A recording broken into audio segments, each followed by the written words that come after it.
minsan pa ay palakpakan natin ang Diyos. Sige, palakpakan po natin ang Diyos. Yan. So, happy anniversary po. Pamilya ng Santon. Sa ikatlong taon na ating paglilingkod sa ating Diyos ay talagang napakabuti ng Panginoon. Amen? So tayo po ngayon ay magpapasalamat sa Diyos na kung saan ay napakabuti ng Panginoon dahil sa ating buhay ay ating naranasan po araw-araw na tayo po ay ginagabayan, iniingatan. Amen? At tayo po ay lagi pong sinasamahan ng Diyos. Amen? Kaya dapat po lagi natin pasalamatan ang ating Panginoon. Dahil yan po ay nararapat. Amen? Masaya na nagpapasalamat sa ating Panginoon. Handa na po bang lahat? Amen po? Amen. So, samahan niyo po ako sa unang Tesalonica, chapter 5, verse 16. So, ang sabi po rito, maggalak kayong lagi. Amen? Nagagalak po ba lahat? Magalak sa Panginoon. Yun sabi. Amen. So, ito pa yung sabi. Palagi kayong manalangin sa Diyos. Amen. Sa lahat ng pagkakataon, sapagkat ito ang kalooban ng Diyos para sa inyo, sa inyong pakikipag-isa kay Kristo Jesus. Amen. So, pagpalain po ang Diyos sa pagkabasa ng kanyang banal na salita. So, sinasabi po rito na sa bawat araw, amen, tayo daw po ay laging dapat nagagalak. Amen. Lagi daw po tayong natutuwa sa lahat ng ating ginagawa. Lalong-lalo na po, amen, sa ating paglilingkod sa ating Diyos. Amen po. Dapat daw po laging manalangin. Amen. Dapat ginagawa po natin yan bilang Kristiyano. Amen. Sa taga Jesus is my life, na Santon. Amen. Yan po ang dapat nating laging ginagawa. Amen. At ang higit sa lahat na gusto ng Diyos, amen, habang ginagawa po natin yun, tayo po ay nagpapasalamat sa Kanya dahil nararanasan po natin ang kabutihan ng ating dakilang Diyos na buhay. Amen. So, masaya po, amen, ang puso ng Diyos kapag nakikita niya ang kanyang mga anak. Amen. Na nagpupuri. Amen. Nagpapasalamat sa Kanya. Tingnan niyo po mga kapatid ko, ang isang magulang po kapag humingi po ang isang anak ng 5 piso at ito'y binigyan ng tatay, tapos nagpasalamat yung anak, di ba natutuwa po kayo mga tatay? Amen po. Di ganun din naman po sa Diyos. Kapag pinapasalamatan po natin ang ating buhay sa Diyos, dahil sa araw-araw na ating pong natatamasa ang kanyang biyaya, kapag narinig ng Diyos ang ating pasasalamat, natutuwa rin ang Panginoon. Amen? Amen. Kaya sa hapon pong ito, hindi na po natin pagtatagalin, lahat po ay handa na at ipagpapasalamat natin ang bawat biyaya, bawat buhay na ating natatamasa sa ibabaw ng mundong ito, ipagpasalamat sa ating dakilang Diyos na buhay. Amen? So inaanyahan po, no, ang bawat isa na taga-santol. Amen? Lalong-lalo na ang hinirang at pinili, no, dapat pasalamatan natin ang Diyos. Sa babae muna po tayo. Sino po ang magpapasalamat sa Diyos? Palakpakan po natin ang buhay na Diyos sa buhay po ni Sister Kayang. Sige po, sabay-sabay po na palakpak sa ating Diyos na buhay.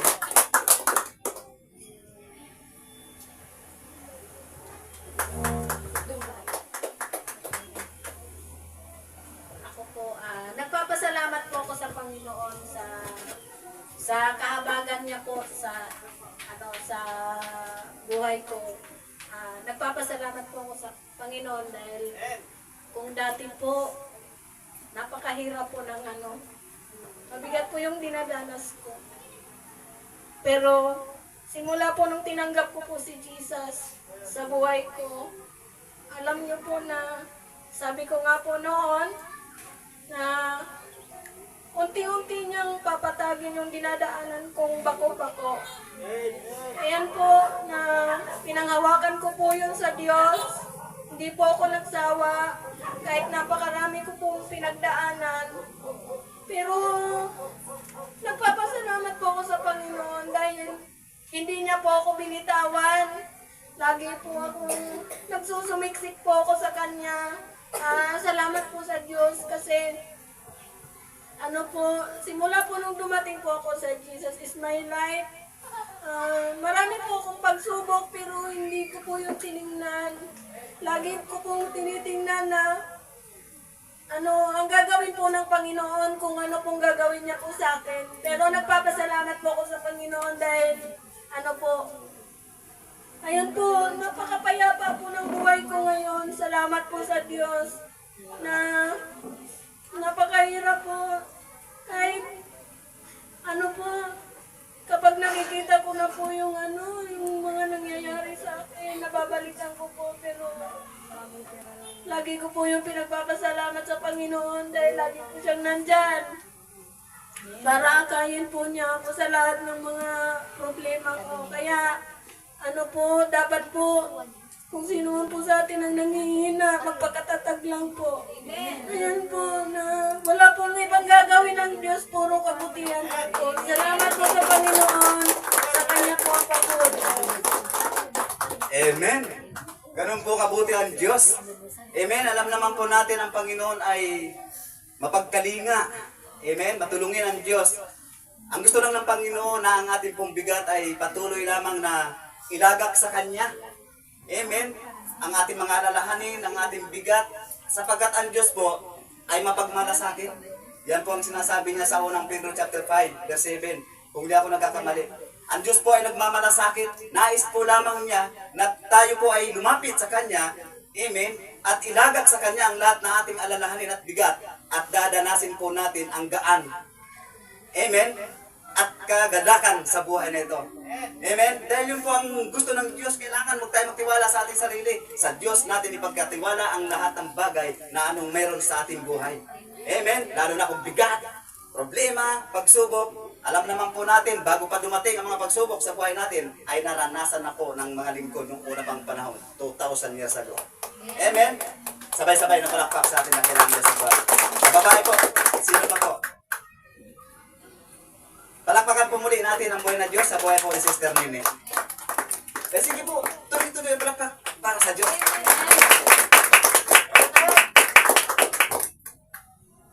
Ako po, nagpapasalamat po ako sa Panginoon sa buong isang taon na pag-iingat sa buong pamilya ko.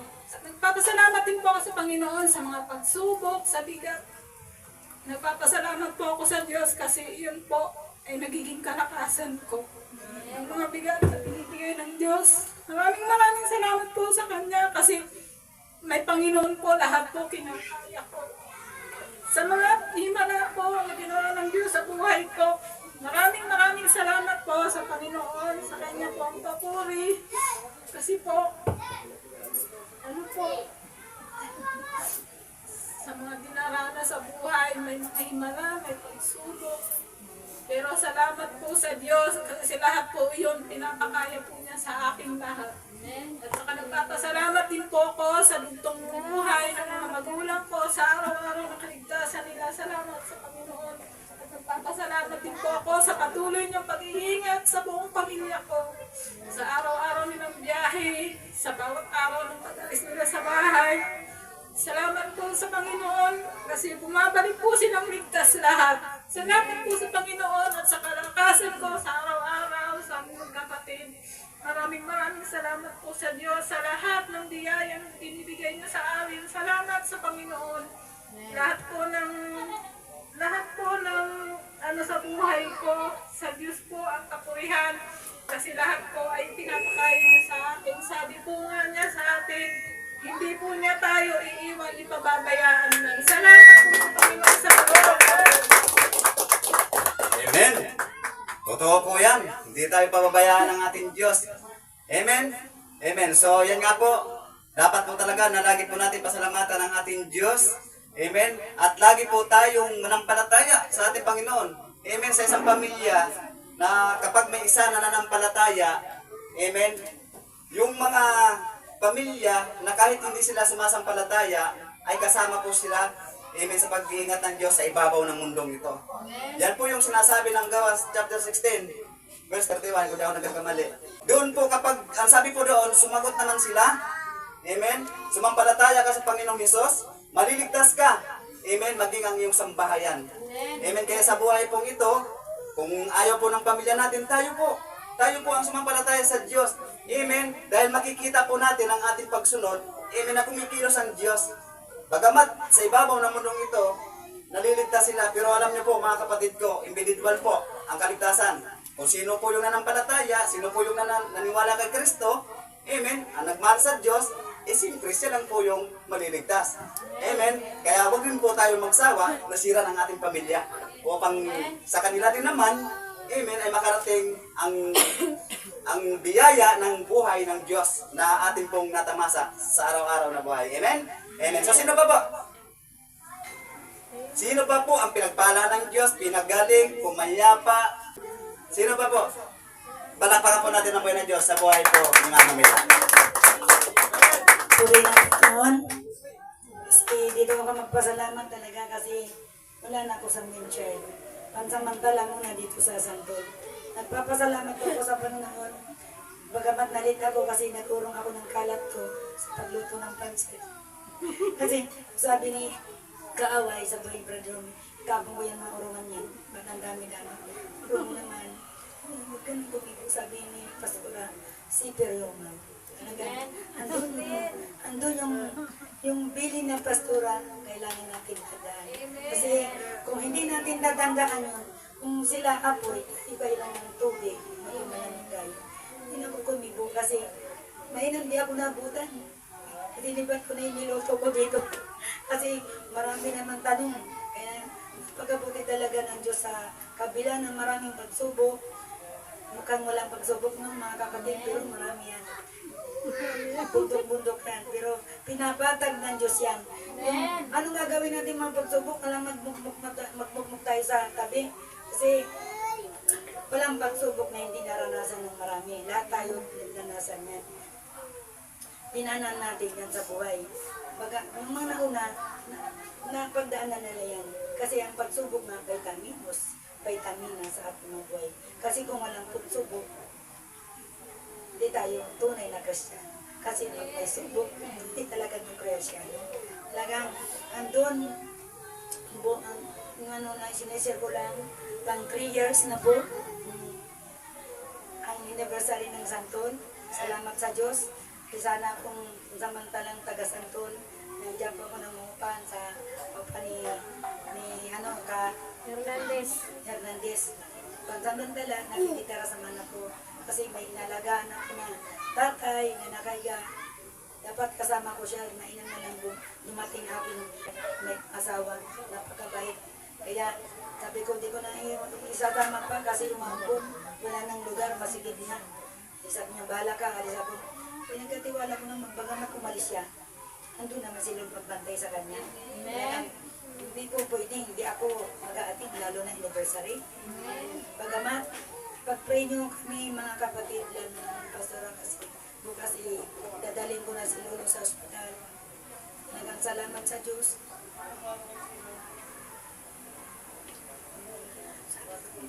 Sabi ko kay Lord, langin ko naman yung paingin ni Lolo sa kanya, maging clear, maging negative lang kung kanyang bungkat para yung di kami mahirapan sa mga gastusin. Alam naman ninyo na si Tatay Romy walang trabaho, extra lang siya magtrabaho. Kaya mabuti ang Diyos, buhay namin, pinakakain kami ng Diyos bagamat andun yung walang trabaho ang asawa ko, talagang umuulan sa kapanonan. Kaya sa Diyos po ang kapurihan. Amen. Yun na nga po, talagang yun na nga po sinabi ko na, di ba, yung mga pagsubok na naranasan ng ating mga ninuno, no? Ng mga apostol, propeta, ng mga totoong naglilingkod sa Diyos. Yun po yung sa unang Korinto, chapter 10, verse 10. Pero ganun pa man, amen, tayong mga Kristiyano, tayo po talaga ay dadanas ng mga pagsubok.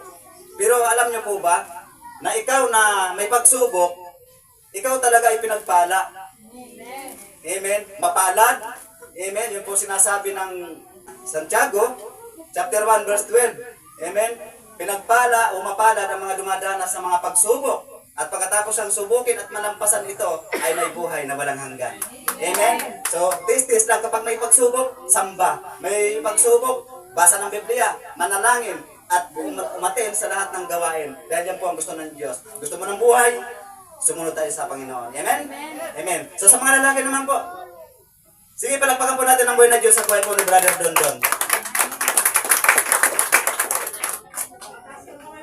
Tumaas ka ng kamay, dahil ikaw ay pinagpala ng Diyos, ipagpasalamat mo sa atin, Panginoon yan. Amen?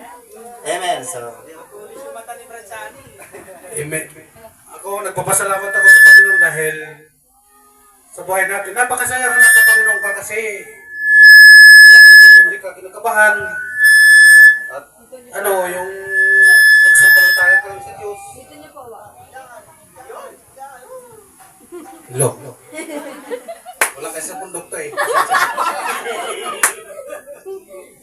Kaya, pasalamat ako una-una sa paggabay sa buhay ko sa araw-araw. Hindi niya ako pinababayaan dahil napakabuti na nasa Panginoon ka na. Masaya ka. Kasi hindi mo lang alam may dumarating pagpapala. Hindi po pa nga sinasabit may pagpapala na eh. Kaya masaya ka na sa Panginoon. Tsaka pangalawa pa salamat ko. Pangalawa sa bundok ko, dito ng pilas ko, kasama ko na. Talagang napakabuti ang Diyos. Tinugon siguro ang mga panalangin ko. Minsan nga, pag nakarinig ako na mga ultili na kinakanta, nagsasabit na lang ako, salamat ang Panginoon, nagsalamat sa iyo Panginoon, pinupuri kita, pinapasalamatan, pangalan ni Jesus. Kaya, ayaw talaga. Wala talaga sa bundok. Kaya huwag natin pabayaan nga tayo manhina man. Kailangan magpalakas tayo. Kahit manhina tayo, kailangan malakas kasi hindi nawala sa buhay natin yan. Ang pagsubok hindi nawala yan. Pero kahit pa paano, hindi na, subukin mo lang ako at dadanasin ko rin yan pag pagpapala sa akin. Hindi ko pa sampitin dumarating na. Di ba? Masaya ka sa Diyos ka. Kasi hanggat kaya siguro kung hindi ako nagbago, baka wala na ako sa mundo. Talagang mabuti ang Diyos sa buhay ko. Siguro may darating na pagpapalain ako. Kaya salamat po sa Panginoon. Dito ang bilas ko.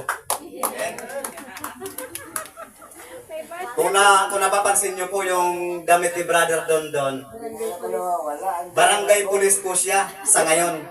Sa mga susunod na araw niyan, o mga linggo o buwan, taon, pastor na yan. Pastor.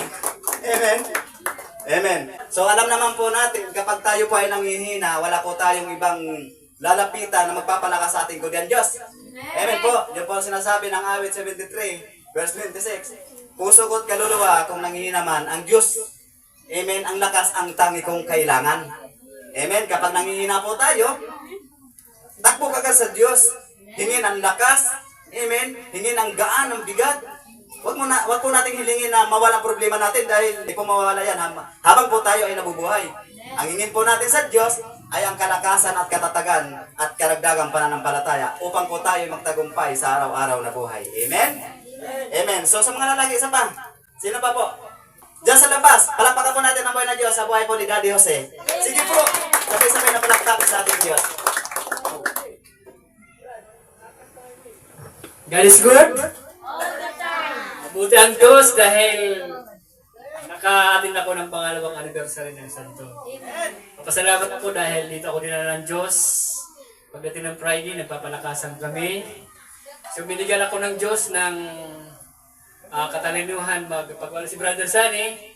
Sabi ko, Lord, paano pahayag? Nakikinig lang ako pero hanggang sa ngayon pagwala siya, ako sumasalo, Lord, wala akong tiwala sa aking sarili. Dahil ang pinag-aaralan mo hindi magagamit. So nagpapasalamat ako sa Diyos na malimang tumayo sa harapan. Natutuwa ako kahit wala yung anak ko si Kim. So ako nang bumalik siya na may trabaho. Ako naman yung katrabaho kay Lord. Siyempre, kay Lord may sweldo tayo. Anong sweldo natin? Buhay na walang hanggan? Pagpapakumbaba? Mahalitan natin ng Diyos, buong puso, buong kaluluwa, buong pag-iisip, at buong lakas. So lagi natin isipin na unahin natin ng Diyos. Mahalin, sambahin, 24/7 ang buhay natin dito sa lupa. Dapat natin siya sambahin sa espiritu at katotohanan. Gabi-gabi natin siya sambahin. So natutuwa ako dahil kung wala ating pastora, talaga nagbibigay siya ng mga babala sa mga leaders na ang kasalanan ay iiwasan. Totoo yun, ako na Armalite na naman ganun. So salamat sa Diyos dahil Totoo nga po talaga ako'y tinatablan. Baka hindi lang Armalite, M16 pa. So Lord, salamat o Diyos. Gagawin ko pa lang, break na. Salamat tayo ay hindi tayo nabubuhay sa ating lakas. Patuloy pa rin akong humihingi ng malalim na katalinuhan. Sabi ko, Lord, pag nanghihina ako, saan ako pupunta? Sa'yo. Sa mga kapatid kay Brother Sani. Pag nanghihina ako kay Brother Sani dahil siya na talaga napupuntahan ko. Ako ayaw ko nang nasa bahay lang. Gumagawa ko sa bahay, humahayo. Hindi ko gusto yun, pero gusto ng Diyos na habang tayo nabubuhay, huwag tayong mawala ng pag-asa. Dahil dito sa mundo, dito sa ibabaw ng lupa, maraming, sa John 16:33, maraming kapighatian. So tulad ng bata na pinapanganak, walang tumatawa. Ibig sabihin ng buhay natin ay pag-aari ng Diyos. So salamat sa Panginoon. Natunay nga na ang Diyos ang ating humanap tayo ng kasiyahan. Salamat sa Panginoon. Amen. Lagi lang daw makakumbaba no, sa Diyos. Yung higit sa lahat, itong Mayo. Amen. Yung naganap na ang salita ng Diyos sa Mateo 28, verse 19, no? Kay Daddy Jose, humayo kayo at gawin ninyong lagad ko ang lahat ng tao sa lahat ng bansa. So, siyempre, at taga Santol, ganun din. Gagawin din ng Diyos yun. Hahayo rin yan din sila. Amen. Upang dumami ang pamilya ng Santol. Yun po ang gagawin natin. So, ang pagpapalakas po ng loob, amen, walang iba kundi ang salita ng Diyos. Amen po ba? Amen. O, isa pa sa lalaki. Sino pa po? Diyan sa labas. Diyan sa labas po. Sino pa po dyan?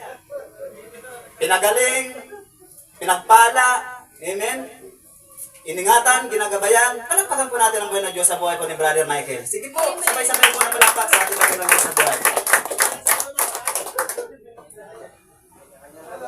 Kahit hindi tumaas ng kamay yan, tumingin lang yan. Praise God. Kapagpalang hapon po sa ating lahat.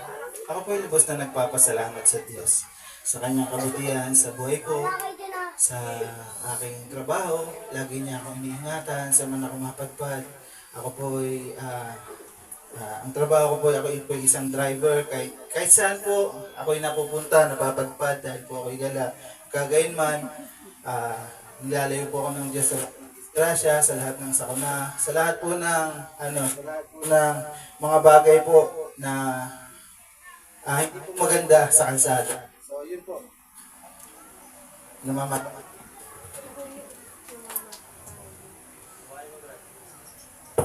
Yo. Yun. At yun po, gayon din po sa aking financial. Salamat po sa Diyos sa provision, sa pag-iingat niya po sa akin, sa pamilya ko, sa lahat po ng mga blessings na pinadaloy niya sa buhay ko. Mula po na ako nagsimula sa Jesus My Life hanggang sa ngayon po. Lubos po ang pagpapasalamat ko sa Diyos sa pagsama niya po sa aking buhay. Sa Diyos po ang kapurihan sa lahat ng bagay. Amen. Brother Michael, hindi ligid sa inyong kalaman. Araw-araw halos, nasa biyahe po yan.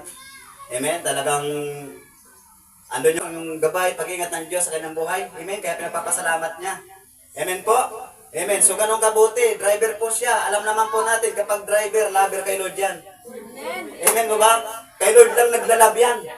Amen. Basta mga driver. Ha? Amen. Nang taga Jesus My Life. Ang ginalab po niyan si Jesus lang. Amen. Amen. Ganun kabuti ang Diyos eh. Amen. So ako na lang magpapasalamat sa Diyos. Nagpapasalamat po ako sa Diyos. Amen. Dito sa Santo, natutuwa po ako na kayo po ay nakakasama ko. Amen. Sa mga gawain ng Panginoon. So, gano'n na lang po. Kayo po ang pamilya ko. Amen. Sa Jesus My Life. Kayo po yung nanay at tatay ko, kapatid ko. Amen. Nakakabata kong kapatid. Amen. Mga ate at kuya. Amen. So, ito po ang tandaan ninyo mga kapatid ko. Mahal ko kayo sa Panginoon. Masaya po ako na lagi-lagi po ako nandito sa Santol dahil po sa Lord. Amen? Amen. So, sa Diyos po ang papuri. Amen. Ibibigay ko na po ang susunod na gawain.